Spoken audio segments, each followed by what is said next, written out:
This is the first problem of friction.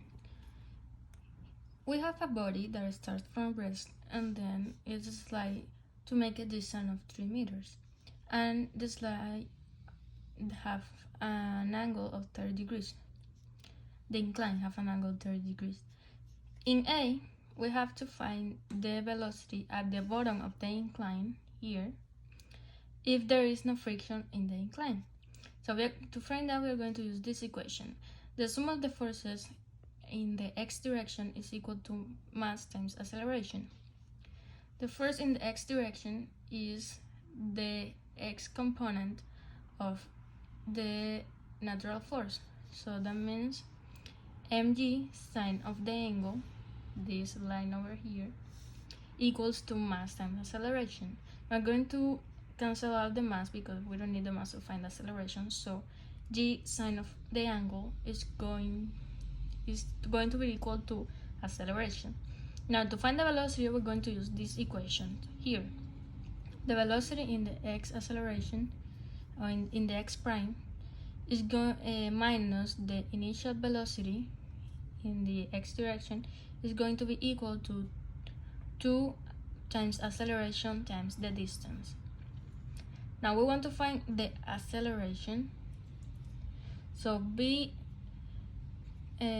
squared is equal to 2. We're going to replace acceleration times this equation here. So 2 times g sine of the angle times displacement, or the distance. B squared is equal to 2, g is 9.8, sine of the angle is sine of 30, is equal to 0.5 times the distance, 3 meters. So b squared is going to be equal to 29.4. So we want b only one b, so we're going to do the square root in both sides.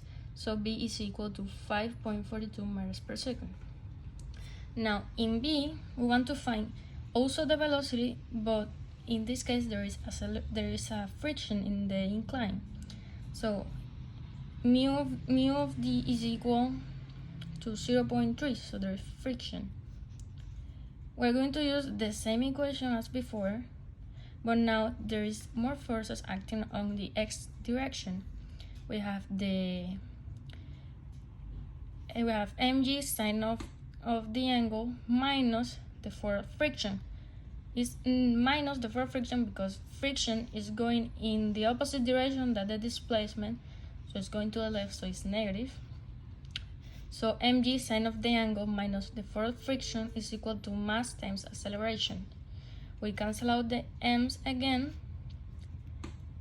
but first before canceling out the m's, force of friction, we're going to find the force of friction using this equation. Force of friction equal to mu. Mu is the coefficient of friction times natural force. So mu natural force is this force that is going upwards. So we're going to use the component of that force, that is going to be mg cosine of the angle. So we're going to replace force of friction by this equation that we find here. So now we cancel out the m's. It gives us g sine of the angle minus mu g cosine of the angle is equal to the acceleration. Now we can find the acceleration with the presence of friction. We're going to use the same equations as before. So b squared is equal to the equation of acceleration that we found here, minus the equation times the displacement. So we plug out the numbers, and b squared is equal to 2.16, so we only want b, so we're going to use the square root in both sides. So v is 1.47 meters per second when there is friction present, when the coefficient of friction is 0.3.